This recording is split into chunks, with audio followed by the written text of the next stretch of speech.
So today I want to share with you what I believe is one of the greatest narrative problems of our time.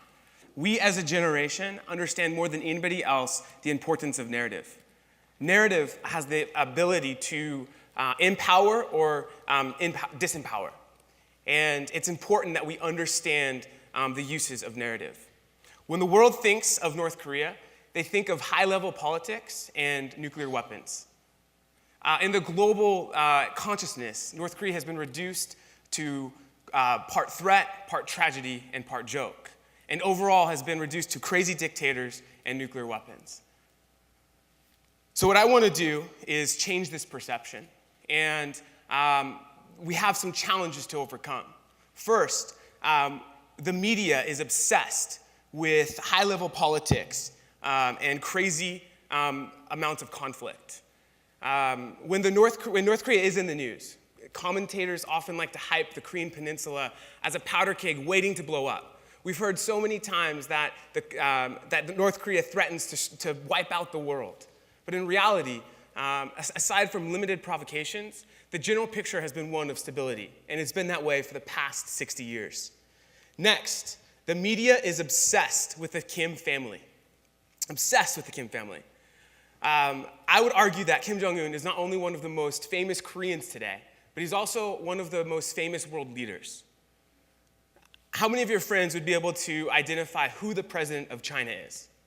I would bet that more people would be able to identify who leads North Korea than any other leader in the Asian world.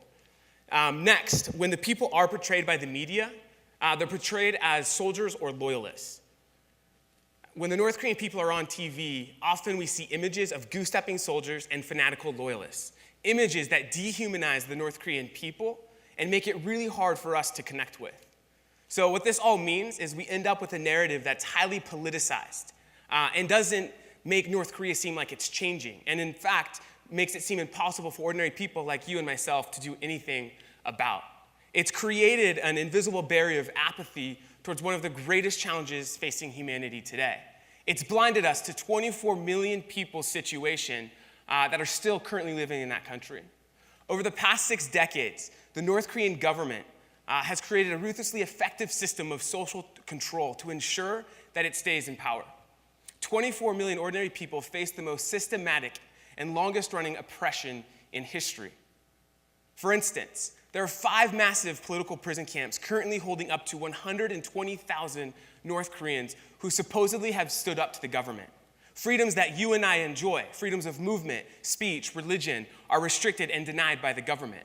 And this isn't just political oppression, it's economic oppression, which is preventing the North Korean people from reaching their full potential. However, what most people don't realize is that the North Korean people are gradually overcoming this oppression. Grassroots change phenomena and pressures for change have already begun and is being driven by the very people the system was supposed to control. In the late 90s, the centrally controlled government collapsed, and the people established markets and basically took advantage of the economy. And whereas the regime once tried to prevent and control people's movement, even inside North Korea, people are now paying bribes to corrupt officials who are giving them travel permits so that they can go where they need to build their businesses. And while North Korean authorities are trying to block all outside information from coming into the country, the people have found ways to overcome this as well and are using smuggled USBs, cell phones, and DVDs to learn more about the outside world. Now, while the world has focused on nuclear weapons and crazy dictators, we've missed out on supporting the North Korean people. We've prioritized the regime over the people. And what this has created is a massive deficit of support for the actual people. To prove this point, just look at how many NGOs are working on the North Korea crisis. We are one of the very few organizations who are actually working on this issue here in the West. And I believe it's a direct effect of the narrative problem. Changing the narrative from high politics and crazy dictators to focus more on the North Korean people is imperative to building up a global movement of support for the North Korean people and a movement that they deserve. So the question is, how do we change this narrative, and what should this new narrative look like? First, we need to focus on the North Korean people. North Korea is a normal country filled with great people facing a terrible government. We need to share stories of individual North Koreans and also include the challenges they have overcome to survive. I believe that these stories would inspire action. Second, we need to humanize the North Korean people. Although the people are facing great challenges, I think it's important to show non-extreme examples of daily life in North Korea. We need to steer well clear of and actively deconstruct simplistic portrayals of a brainwashed country. And third, we need to focus on the changes happening in North Korea. The North Korean people are driving significant grassroots changes that's transforming North Korean society from the bottom up. These changes are weakening the regime's control and discrediting the current system's legitimacy. Therefore, the North Korean people should be looked at as active agents of change, not passive victims of indoctrination. So the big question then is, how are we going to change this narrative? So the organization I work for, Liberty in North Korea, works directly with the North Korean people. We learned directly from refugees that we helped escape recently about the current situation and the realities inside North Korea. We take this information and we share it with journalists who otherwise would only report on high-level politics and security issues.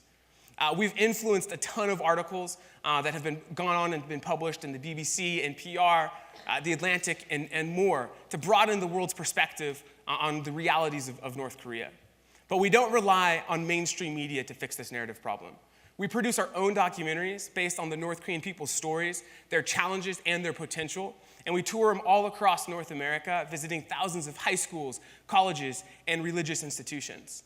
We've also built up a network of what we call rescue teams all around the world who are focused on changing narrative in their local communities and who are raising the funds to support the rescue and resettlement of North Korean refugees. And lastly, we design online campaigns to share the stories of the North Korean people across the globe to reach hundreds of thousands of people using social media so that anyone, anywhere can be a part of changing this narrative on North Korea.